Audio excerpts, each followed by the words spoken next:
Hey guys, welcome back. In this video, we're going to be completing the entire syllabus for quadratic functions. So for quadratic functions, the first thing we will look into is simultaneous equations. I'm pretty sure you already know about this well enough, but still, let's say you have two different functions. That is, one is a straight line, let's say, that is x plus 1. The other, let's say, is a curve. This you know to be a quadratic equation. That is, it's going to be a happy face curve with a minimum point, right? Because x square, and in front of the x square there is plus 1. Since positive, it will be happy face, due to which it will have a minimum point, right? Fair enough. Now notice one thing. If you want to find out that at what points, at what x coordinates will they meet each other or intersect each other, what you're going to do is you're going to equate both the y equations together. So you're going to equate y is to y, that is of the curve and of the straight line, right? What's the benefit of this? You're basically saying that the y coordinate of both equations should be equal at whatever point they intersect. That is to say that if you have this curve, that is x squared minus 5, and this line, that is x plus 1, they'll intersect at 2 points, let's say, where at both of these points the y and x coordinates of both equations are the same. So for both the curve and the line, the coordinate of intersection is going to be 3, 4. Similarly, at this position, the y and x coordinate of the curve and straight line will be exactly the same. That is minus 2, minus 1, right? So I'm telling you via this expression that both the y coordinates should be equal, right? So I'm equating the two functions, and when I do so, I'm getting another quadratic equation, right? Fair enough. Now when I solve this quadratic equation that I found out by equating the two y equations, I see that via middle term break I get two different roots, that is two different solutions. At two different positions, the y coordinate of both equations turn out to be same. One will be at x is equals to 3, the other is at x is equals to minus 2, right? That is exactly what we find out. X is equals to 3, x is equals to minus 2. Now if you plug this value 3 or minus 2 at any of these equations, be it x plus 1, be it x squared minus 5, you're going to see that the y coordinate will be, let's say 3 plus 1 is going to be 4. So if I plugged it in over here, it would have been 3 squared minus 5, which would have been 9 minus 5, which would have been 4. So that is to show that either equation you use and plug in the x coordinate, you're going to get the same y coordinate, right? So if you plug in minus 2, you're supposed to get minus 1 as well. Fair enough. So these are the 2 points where both of these intersect. Now why does this work, right? Why does this work? The thing is, when you have this equation, when you equate both the y equations together, you're finding this curve, and when you equate this to 0, you get these two roots. What the roots represent is at this position where the curve intersects the x-axis, at these two positions, these two curves are supposed to intersect. That is, notice at minus 2 position and at positive 3 position, both the curves do indeed intersect. So when you are equating y is to y, you're saying that when you solve for this equation, that is x squared minus x minus 6, I am supposed to get the two positions where they intersect, right? Fair enough. So that's basically why we find out the equation and why we equate it to 0 and find the roots of the equation. Fair enough. So that's how it works. And in the case you don't have you can't middle term break, or it doesn't have whole number answers, you will have to use this equation, that is the quadratic equation, that is minus b plus minus root over b square minus 4ac divided by 2a. Now the safe thing to do is always to show steps. I personally have lots of marks for this in O levels, I guess, and that is there will be, I guess, some method mark for this. So every place you get when they ask you to find the roots of any equation, do show the use of this formula, especially when the roots are not whole numbers. Don't just use the calculator as such as this one to find the roots of equation. That is, don't just plug in the a, b, c value to get the answer, and don't directly write the answer. Show one or two steps to either show middle term break if you get whole number answers, or show quadratic equation use, right? Fair enough. So there's a good question that is from the past paper from May June 20. It is basically saying the line y is equals to 5x plus 6, a straight line, meets the curve xy is equals to 8 at points a and b. So they're telling you that this line and the curve are going to intersect at two positions, right? Fair enough. And they're asking you to find the coordinates of a and b. Fair enough. So if I try to give you a brief idea of how the intersection is going to look like, if you've already watched the functions video, you'll know how to draw the shape of curve. Okay, so 5x plus 6, let's just randomly draw this as this, right? Fair enough. Now for the curve, notice it's going to be something around this.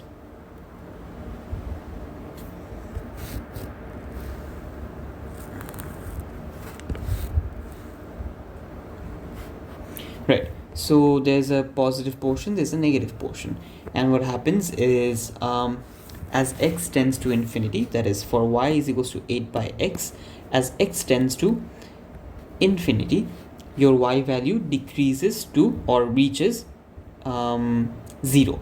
So it's going to reach 0, but it will never meet the x-axis, so it's asymptotic over here.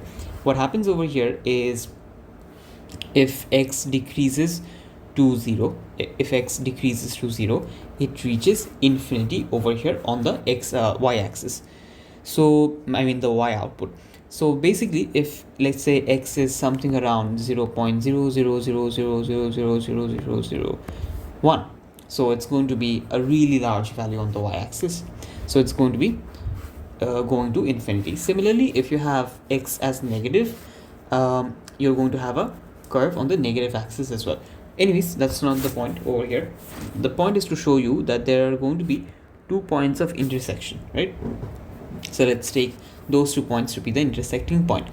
Fair enough. Now this is to say that when I equate both these curves, that is y is to y, I'm going to get this. And if I take x to the other side and multiply with both, I'm going to get this quadratic equation. That is going to tell me that where are the roots going to be, right? Where are the intersecting points going to be? That is, one is over here and the other is over here. So if you would put this in your calculator, sorry, Desmos graphing calculator, you would get a curve similar to this, I would suppose. So if I stretch this slightly, so notice that at this position the curve intersects the x-axis, and at this position the curve intersects the x-axis, right? So the roots of the curve, the quadratic curve, represents where the intersecting points lie, right? Where the intersecting points lie on the x-axis. Fair enough. So if you find the roots of this quadratic equation, what are you going to get? You're going to get the x coordinates of where the intersection between the curve and the line takes place. So what did I do in general? I equated both the y equations together, formed a quadratic equation, and I'm finding the roots of the quadratic equation to find what are the x coordinates where both the line and curve intersect? Great. So the x values turn out to be 4 by 5 and b is equals to -2. So basically these two are the x coordinates of both the intersecting point. Now if you equate that into either of these equations, you're going to find out the y coordinates as well, and the y coordinates turn out to be 10 and -4. Great. So I found out the coordinates of intersection. So part A is complete. Now part B is asking you find the coordinates of point where the perpendicular bisector of line AB meets the line y is equals to x. Now what does that mean? Notice one thing. If I remove this quadratic curve, and if I show you from over here, what are points A and B, by the way? Points A and B are basically the intersecting point. So if I mark them, it's going to be around this. This is going to be A, this is going to be B. Fair enough, I've already drawn one over here. But anyways, showing you on the main graph. Granted this is A, granted this is B. The question is asking you the perpendicular bisector of AB, that is halfway through, there's going to be a line that bisects through it. A perpendicular bisector, right? Fair enough. So this is the perpendicular bisector through AB. Great. And this apparently meets another line. Which line? It meets the y is equals to x line. This line, right? This is the y is equals to x. This is the bisector. So the bisector of A and B are going to meet or intersect with the y is equals to x line. At what position? At this coordinate. Now this is a rough sketch. This is not exactly the accurate representation, but you get the idea, right? Fair enough. So they're asking you to find the coordinate of this intersecting point. So what do? First thing you do is find this point. That is the midpoint of AB. Now for the midpoint, you're going to take 0.8, which is one of the root 4 by 5, and the other one is going to be -2, which is another root, that is B and A. Now finding the midpoint will be half of these two values. So 0.8 plus -2 divided by 2, you get the midpoint, that is going to be -0.6. That is, this is going to be -0.6. Great. Now if that is your -0.6, what is the y coordinate? What is the y coordinate over here? How do you find that out? You just equate that into this equation. So 5 times -0.6 plus 6 is going to be 5 times -0.6, which is supposed to be 3, minus 3 plus 6, which is going to be 3. So the y coordinate is supposed to be 3. So you found out the coordinates of this intersecting point. Now how do you find out the gradient of the bisector? What you can do is find the gradient of AB and then use the negative reciprocal formula. Now this you probably know from grade 6, 7, 8 or 9, but basically when you have a straight line as such as this and you have a perpendicular line going through it, that is, this is 90 degrees, the gradient of this, if is m, the gradient of this line is supposed to be -1 by m. This is always true. If there is a line passing through that is perpendicular to the other line, in that case, the gradient of the perpendicular line is the negative reciprocal of the main line, right? So if you have this line perpendicular to this one, whatever the gradient of this line is, the gradient of the perpendicular line is supposed to be the negative reciprocal. That's the main idea that I'm going to apply over here. Fair enough.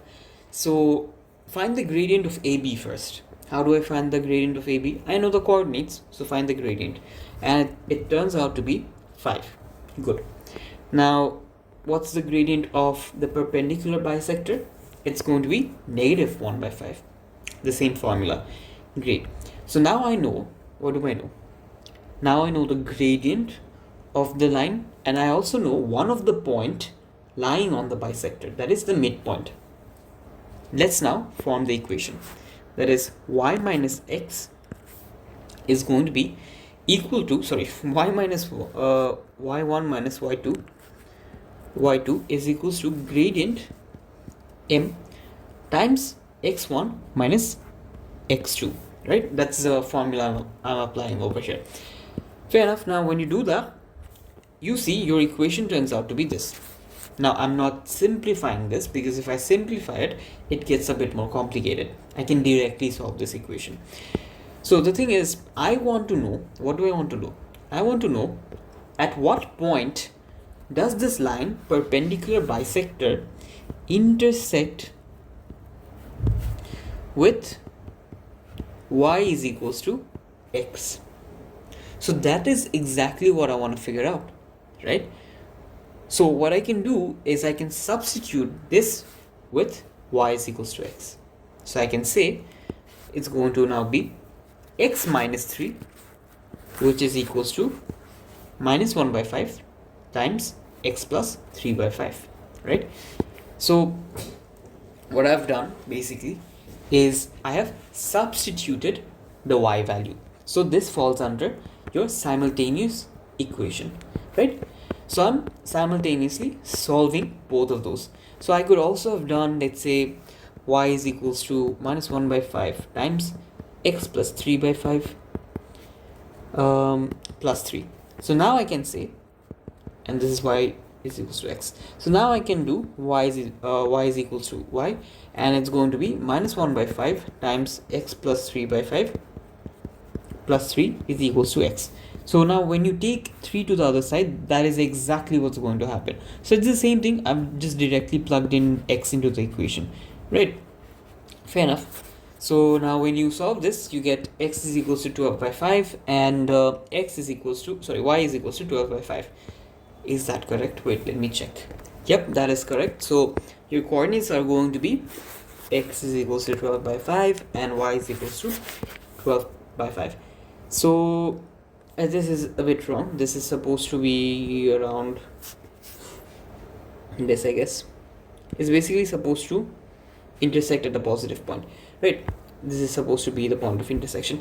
Anyways, you get the idea that you're finding out the perpendicular bisector, right? You're finding out the perpendicular bisector, and you're finding out at what point y is equals to x line and the bisector line are going to intersect, right? And you're going to apply the y is equals to y idea once again, right? So this is a good question worth 5 marks. So you can try questions as such as this from the book. By the way, I'm referring to the newest edition book, that is for 2025 season students. But this book is actually really good as far as I've seen. It has a lot of good examples given in it. Anyways, next topic that we are going to be talking about is maximum and minimum point. Now, for this, I've partially talked about this in the functions video as well. So basically the idea is you can have two sorts of quadratic equation. One where the a is going to be positive, that is greater than 0. The other where a is going to be negative, that is less than 0. That is to say that one will have a minimum point as such as this, the other will have a maximum point. Great.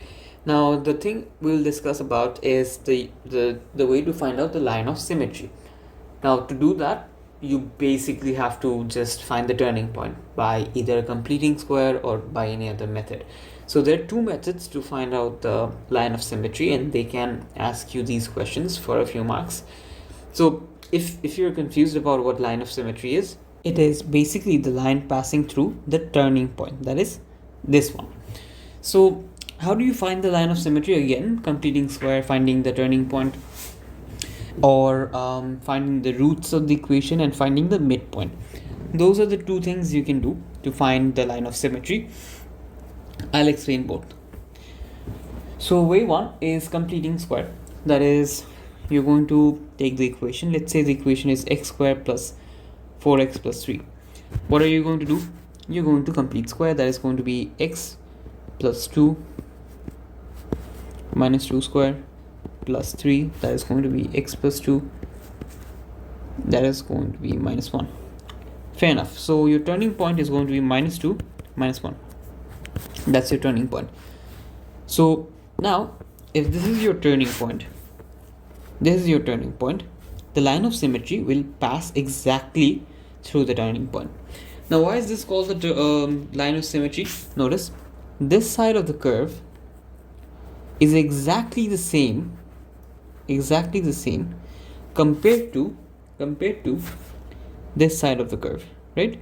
So notice the shape of the curve on either side about the line of symmetry is exactly the same.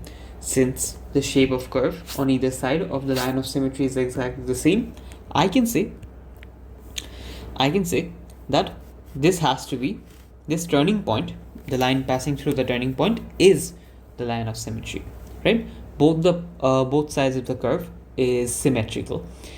Great. Now at x is equals to, this line of symmetry is going to be x is equals to minus 2. Why? Because the turning point is at this point, right? X is equals to minus 2. Great. Now the way to do this is, granted you have an equation which has roots or which intersects the x-axis. That is, in our case, it's going to intersect at minus 1 and minus 3. Now, in some cases, the curve may not intersect and be like this. In that case, you can't apply this formula. But in other cases where, yes, there is an intersection, you can apply this formula. I mean, a method. That is, you're going to find out the roots of the equation. That is minus 3 and minus 1 in our case. And then find the midpoint. What's the midpoint in this case? Minus 2. And through minus 2, the line of symmetry will pass. So this is another easy way to do this without completing square, whichever you find to be easy. But the equation should have roots for you to apply this method. Anyways, the thing is, the reason you find the midpoint, by the way, is both of these are symmetrical. That is, both sides of the curve are exactly symmetrical, which is why the midpoint is going to be your line of symmetry, right? Your midpoint is also going to be your turning point. Fair enough. So this is also a way to find out your turning point. If you just equate this into the main equation, you're going to find the y coordinate of this turning point. So that is your maximum point of this equation. Why is this a maximum point? I'm confused. Yeah, this is wrong. Anyways, this is supposed to be like this.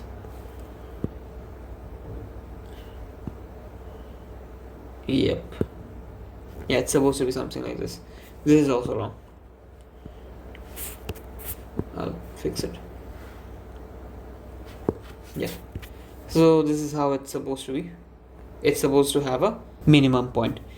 Anyways, so point is, if you find the roots of the quadratic equation, you find the midpoint, and you will know that the midpoint is supposed to be your line of symmetry.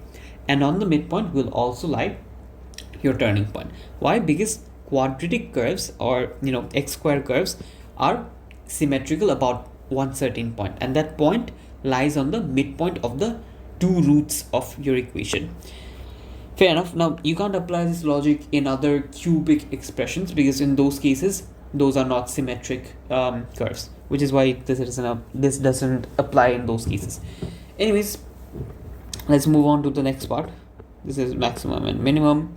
Okay, another important thing is going to be modulus function of quadratic equations. So in these cases, if you have already done your functions, you will know how quadratic equations work. How modulus functions work.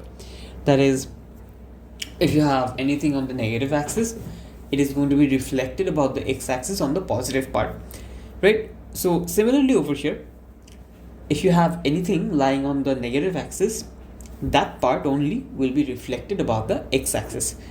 So how do you solve it? The best thing to do always is draw the graph. If you can draw the graph, if you have the habit of drawing the graph, you are less likely to make any sort of mistake in the exam. So I highly advise drawing the graphs. Anyways, now to solve these, or to draw the modulus function, first thing you do is find the roots of the equation, right? Find the roots of the equation. That is going to be by doing either your quadratic formula minus b plus minus root over b square minus 4ac by 2a, either that, or you do middle term break if it is possible. So I've done middle term break, and these are the roots I get. X is equals to minus 1 and x is equals to positive 3. So my equation, my graph is going to pass through these 2 points. Great. Now between these 2 points, notice my equation is on the negative axis. That part of the curve that is between minus 1 and 3 is below the x-axis, hence negative. But I don't want that. In case of modulus function, I want this part of the curve to be where? On the positive axis. So other thing you will be doing is finding the y-intercept and the turning point. So what will the turning point be? I've basically found out the midpoint, that is minus 1 plus 3 divided by 2, so it's going to be 1. Or you can also of course do completing square, whichever you want to do, no worries.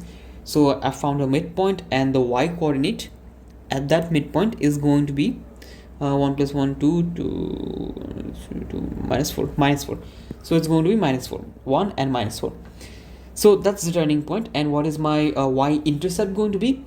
Just plug in 0 into the equation and it turns out to be minus 3. But as mentioned, I want the modulus function.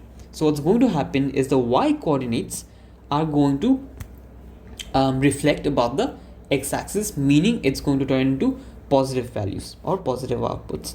Hence the y-intercept now will become 0, positive 3 and 1, positive 4.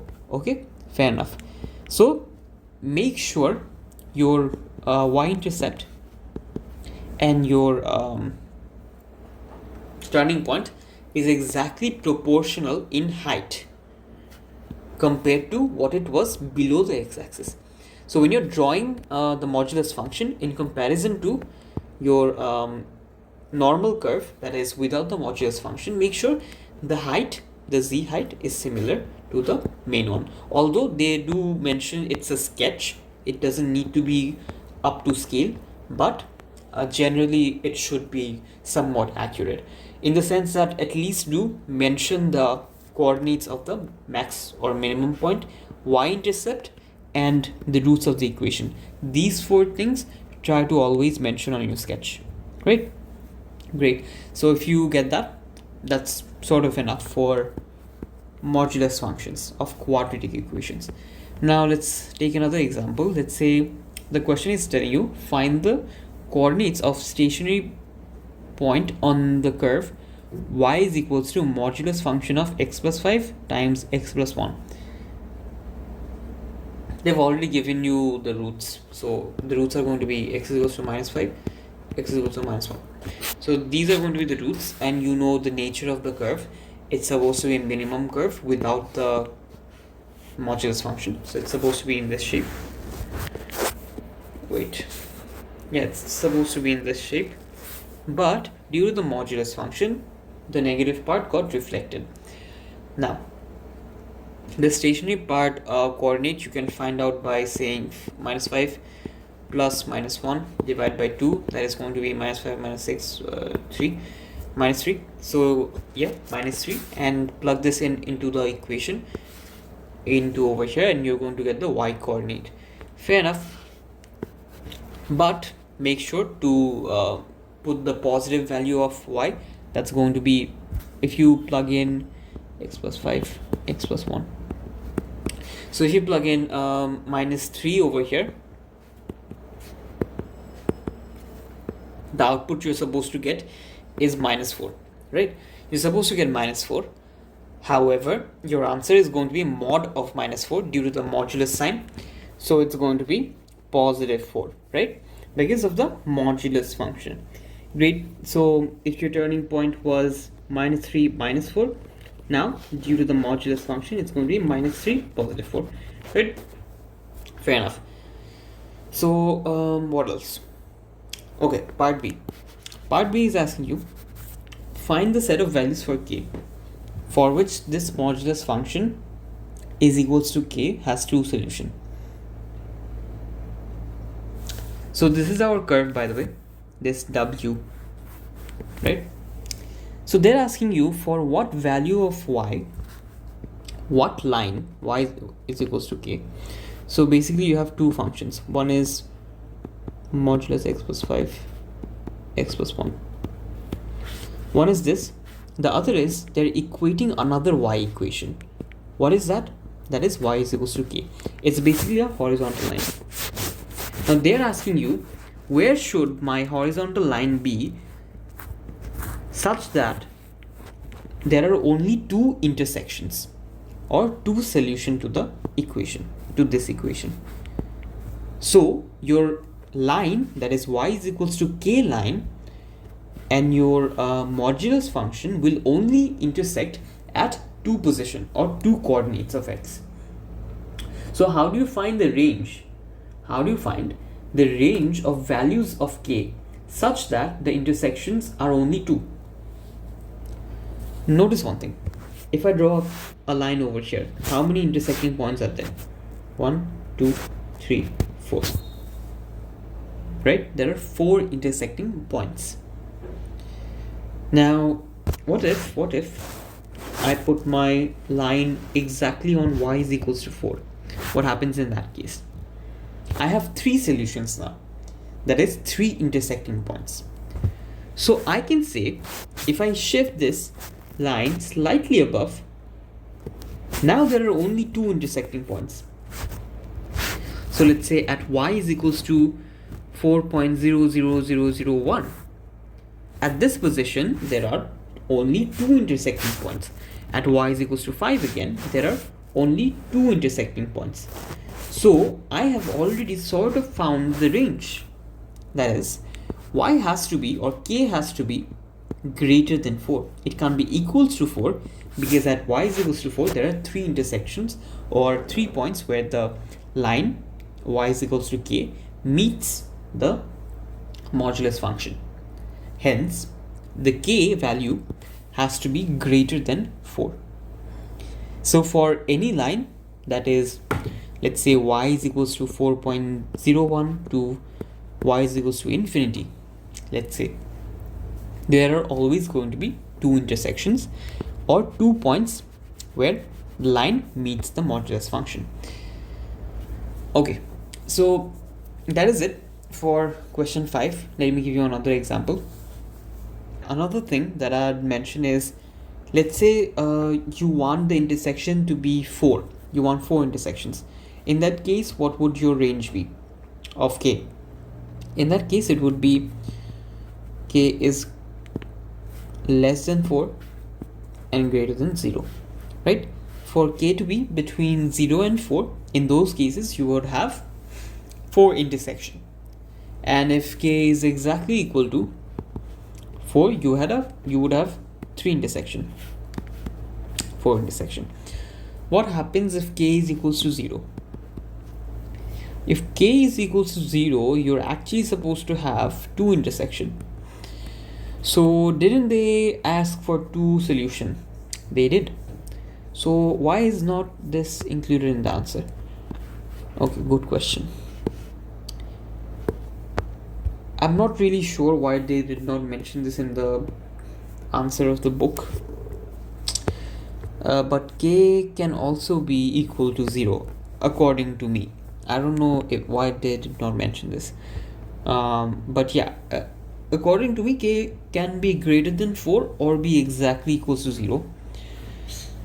I guess it's because they are set of values of k, which is why we're giving a range. But k can I mean, logically k can also be 0 for you to get two solutions. I'll have to check why they did not mention k equals to 0. Anyways, now that's your answer for part A. According to me, k can also be equals to 0 logically. Anyways, another question, that is, there are two equations. One is a linear function, one is a modulus of quadratic function, and they're asking you to solve simultaneously. What do?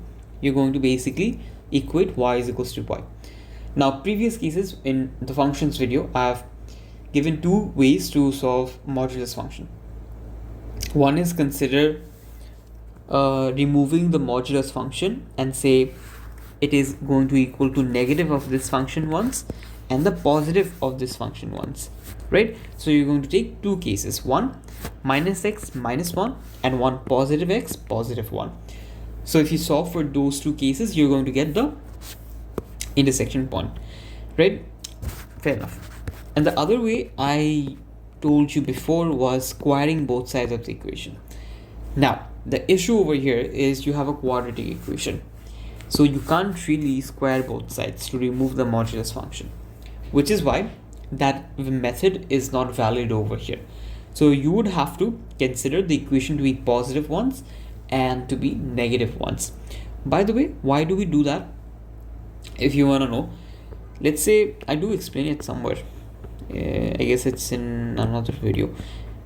Anyways, so the brief idea is, if you have an equation as such as this, y is equals to x, notice it passes through origin. Now if I say mod of x, it's going to be like this, right? Let me draw another over here. So let's say I draw a line y is equals to 1.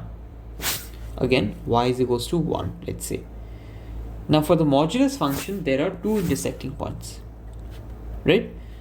And for the normal function, there is one intersecting point. Now notice, what do we do over here? We are once considering the equation to be negative, that is, the equation can have a negative part, and I'm considering the equation can also have a positive part. Now what happens is, due to my negative part being reflected, there is going to be another intersecting point. So what I'm telling the equation is, I don't have a normal function. I don't have a normal y is equals to x function. For one part, I have y is equals to x, and for the second part, notice this part, the reflected part, this is not y is equals to x function. This part is actually y is equals to minus x function. So hopefully you're getting where I'm going with this. For one part of the curve, it is y is equals to x function, and the other half of the curve is the exact opposite, the reflected part, which is y is equals to minus x function. Which is why when dealing with modulus function, when you remove the modulus sign, you have to consider the output to be once positive and the output to be once negative. This is why we consider for once to be positive and the other one to be negative. So we write minus x minus 1 once and x plus 1 once. This allows us to have all the intersecting points, right? Otherwise there would only be two if it was a normal function. But in this case, since it's reflected, there are going to be more than two outputs. Fair enough. Now what you see after you find all the output, when you find all the intersecting point, one of them is common, that is x is equals to minus 1, and your final answer then is going to be only comprising of the three intersecting point. So you can do one thing, you can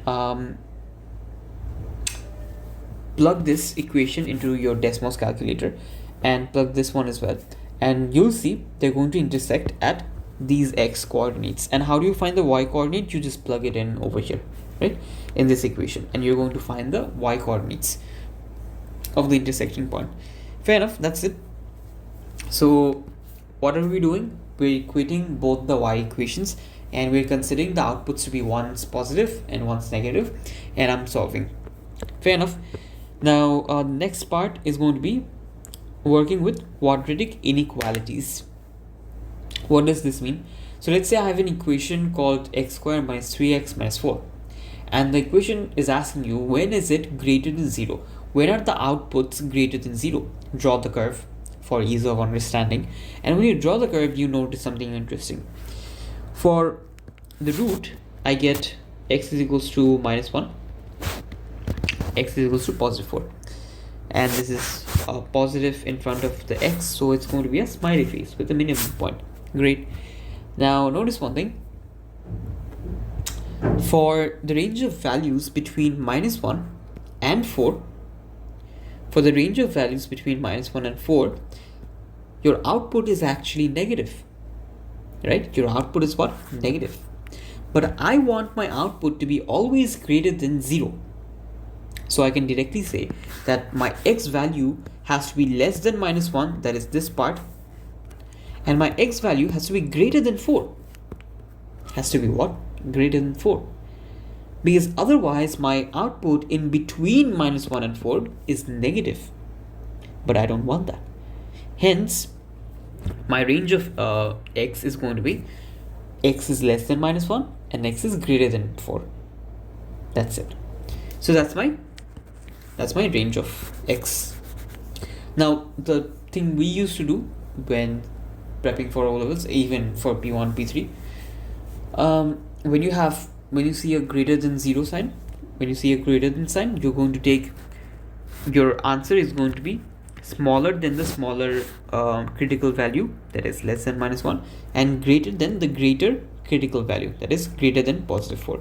So if the critical values or the roots were, let's say, 2 and 100, my range would have been, if it was a greater than sign, my range would have been x is less than 2 and x is greater than 100, right?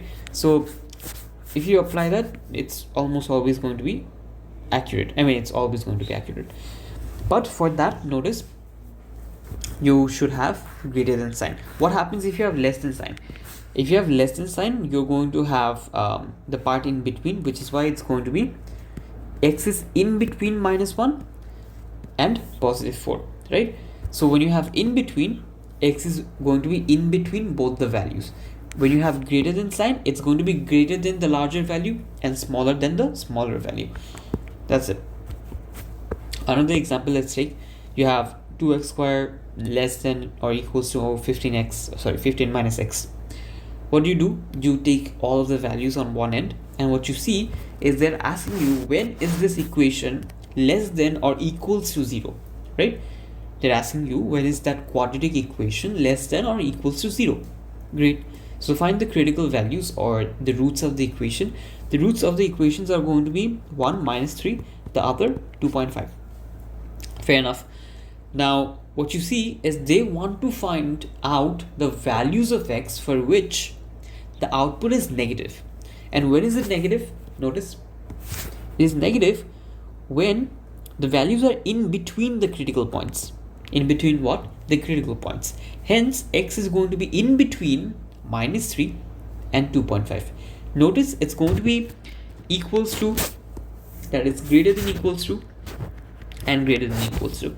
Why, you ask? Notice in the question they're telling you it can be smaller than or equals to 0. So you're going to consider the critical points as well, because at the critical point the y output is 0 and they're considering it to be 0 due to this equal sign, right? So you're going to include it in your range as well, that is of x. Fair enough. So this is one, this is another. Is this the last one? No. So this one again, let's do this one. Find the range of, this is a good one. Find the range of x, values of x for which 4 by 3x squared minus 2x minus 8 is less than 0. First, understand what is the question asking you. They're asking you that this entire output, this function f of x, the output of this function should always be what? Less than 0. should always be less than 0. Hence, wait a minute. Okay, so yeah, as I was saying, the output has to be always less than 0, right? Now notice, your numerator is a constant. So whatever you do, your numerator is not exactly affected. You can't really change the numerator. But your denominator, notice, is a quadratic function. Is what? A quadratic function. So can you change your denominator? Yes, you can. So you can change your denominator by changing your x value. By what? Changing your x value. That is the input. So notice, when is this entire function going to produce values that is negative or less than 0? The other way to express less than 0 is saying that my output should always be negative, right? Great. So for my entire function, this function to produce a negative output, my denominator needs to produce negative output.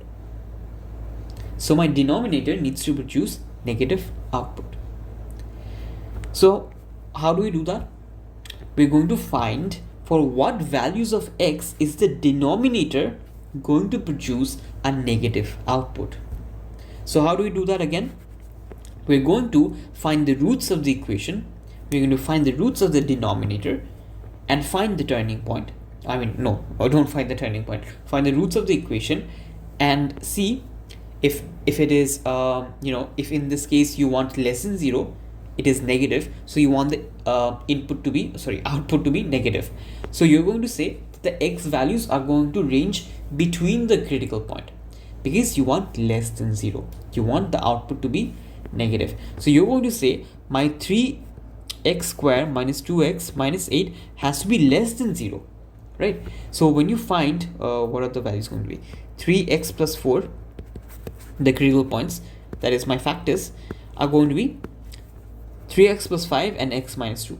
So my critical points are exactly going to be x is 5 by 3 and x is equals to negative 5 by 3 and x is equals to positive 2, right? These are my critical points, that is the roots. Now my output needs to be less than 0, that is below the x-axis. Hence my x will range between minus 5 by 3 and 2. Is that clear? Fair enough. So if your input or x value ranges from minus 5 by 3 and positive 2, your output for the denominator is negative. And when your denominator is negative, your entire function output turns out to be negative. Because if you have 4 by minus 3, obviously this entire value is what? Negative. So working with the denominator, you can find the values of x for which your function will produce negative outputs. Great. So this is how we solve this question. We are working with the denominator. We are saying the denominator should be less than 0. We are finding the critical points and we are saying that the x will range between the critical points, that is minus 5 by 3 and 2, right? Great. So that is how you solve that. It's a pretty good question. So the last thing we'll be talking about is the use of discriminant. What is that? So as mentioned before, this equation minus b plus minus root over b squared minus 4ac. This part under the root is called the discriminant. Why? We'll understand in a second. So let's say we have three sorts of equation. One is x squared plus 2x minus 8. One is x squared plus 6x plus 9. The other is this. Now I'm going to apply this quadratic formula to find the roots of the equation. Let's do that. So I'm going to say minus b plus minus b squared minus 4 times a times c. What I get is there's a certain value inside the root, which is 36. So I'm going to get two outputs of x, two distinct roots. What do we call it? Two distinct roots, meaning two different roots. One is minus 2 plus root of 36 by 2. The other is minus 2 minus root of 36 divided by 2. So I'm finding two different roots of the equation. Great. Now let's say you have another case where when you find the root of the equation, that is the solutions of this equation, for that I'm going to again use minus b plus minus b square minus 4ac. So what we see in this case is my b square minus 4ac turns out to be 0. Now what does this mean? This means that I'm going to have once minus 6 plus 0 divided by 2. Another time it's going to be minus 6 minus 0 divided by 2. So ultimately I'm getting two same roots. Both of them are going to be minus 3. So finally what I see is there are only one root to this equation. That is, the curve is tangential to the x-axis. The curve is tangential to the x-axis, meaning the curve, the turning point, touches the x-axis, which is why we find that there are two equal roots of this equation, where due to the turning point that is tangential to the x-axis. Fair enough. So by now what we understand is when our discriminant, that is this part, is greater than 0, we have two distinct roots. When your discriminant is exactly 0, I have two equal roots, or call one root or one point where the curve touches the x-axis. Fair enough. Now in case of having a value that is negative for the discriminant, so in this case I get negative 20. So in this case you're not going to consider any value. Why?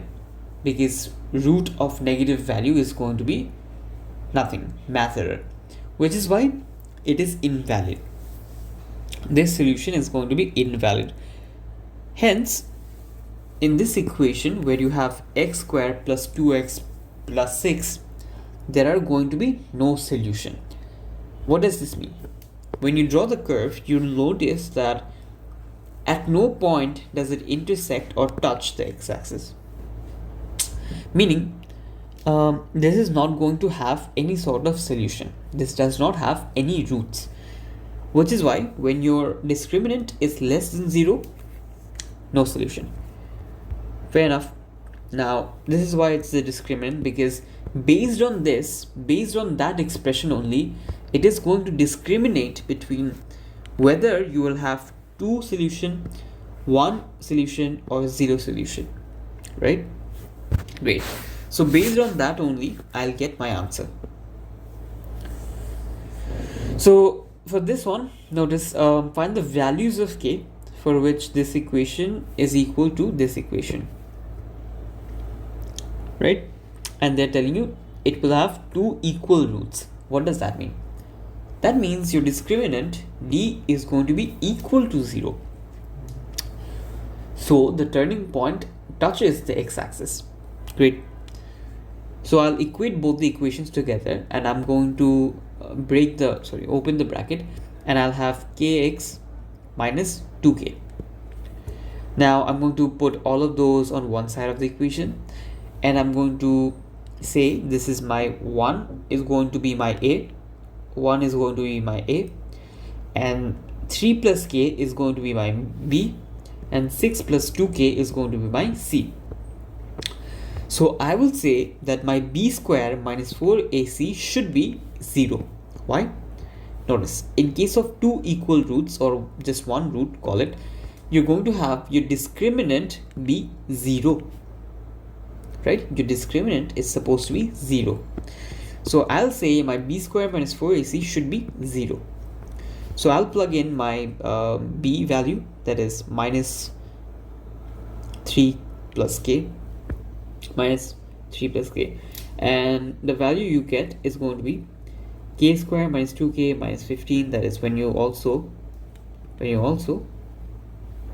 complete multiplying 4 with 6 and 2k. Fair enough. Now when you do that, when you simplify everything, you're going to have k square minus 2k minus 15. And when you either use the calculator or again use minus b plus minus root over b square minus 4ac or divide by 2a. Now you can do this or do middle term break, but I advise show step. Very important. I lost my mark, so yeah, I regret it. Anyways, either show the equation or you just show middle term break, doesn't matter, but show something. Anyways, you get your k values to be either minus 3 or positive 5. Hence your answer is going to be this. So what does this mean? Why can't I write answer?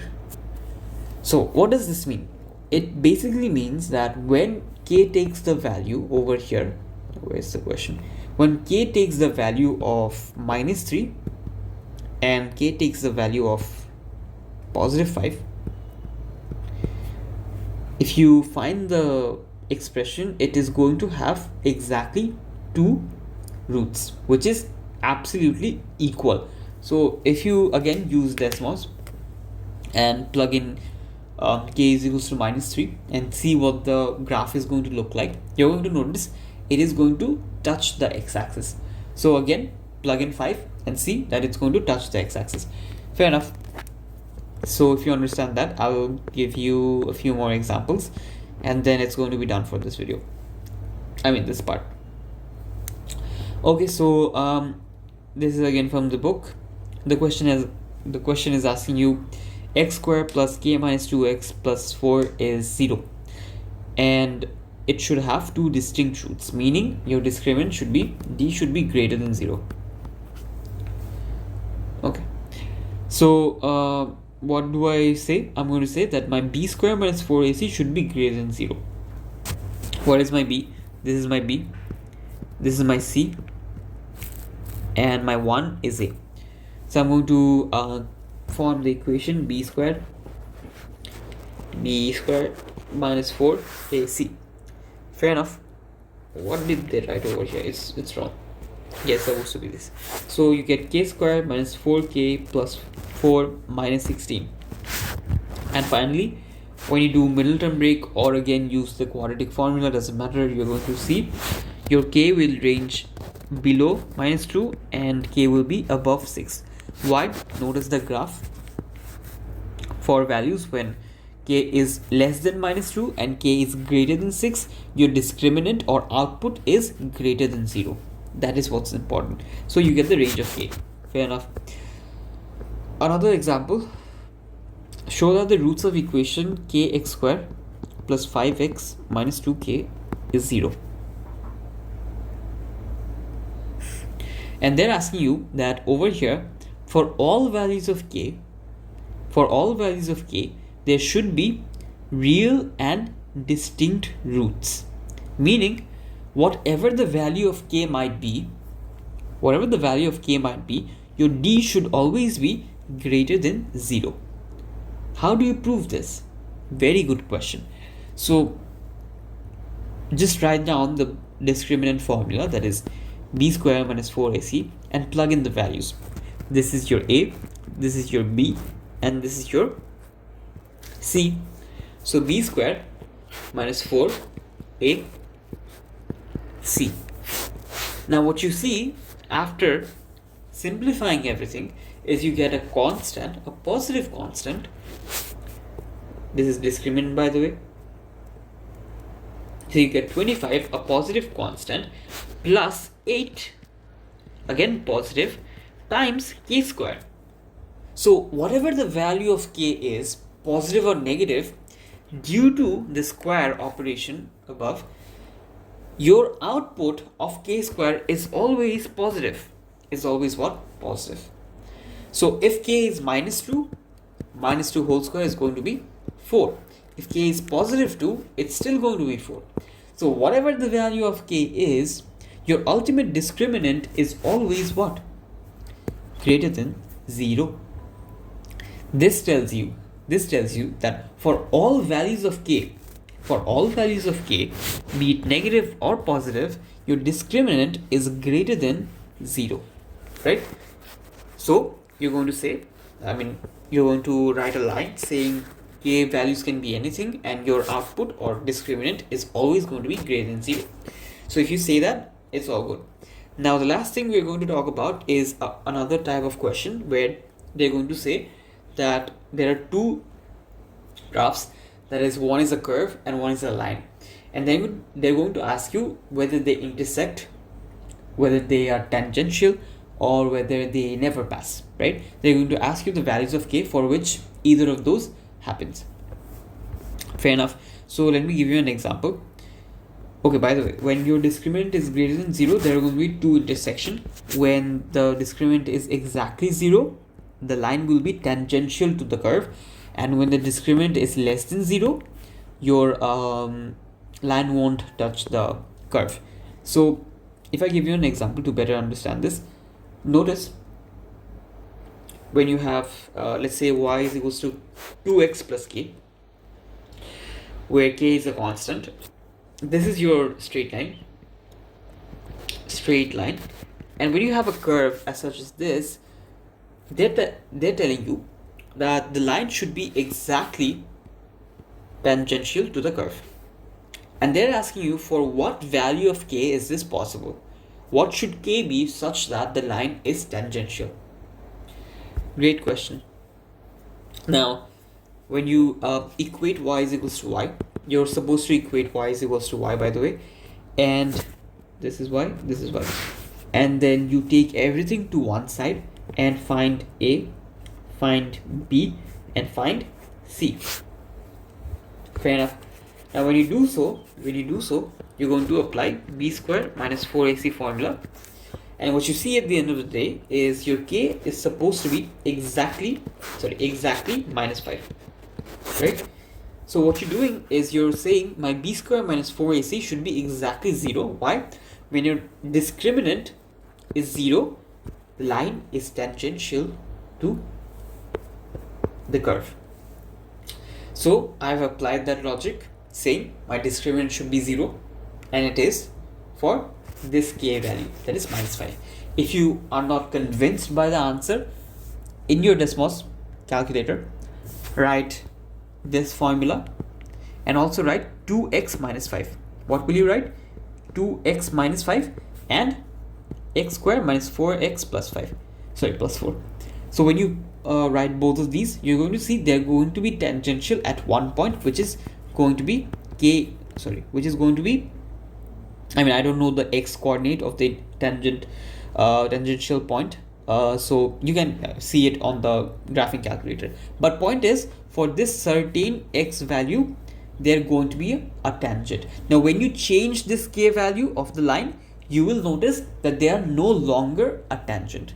So for a certain k value, that is k is equals to minus 5, they're going to remain a tangent. Fair enough. So that is it for this video and this part. See you in the next one.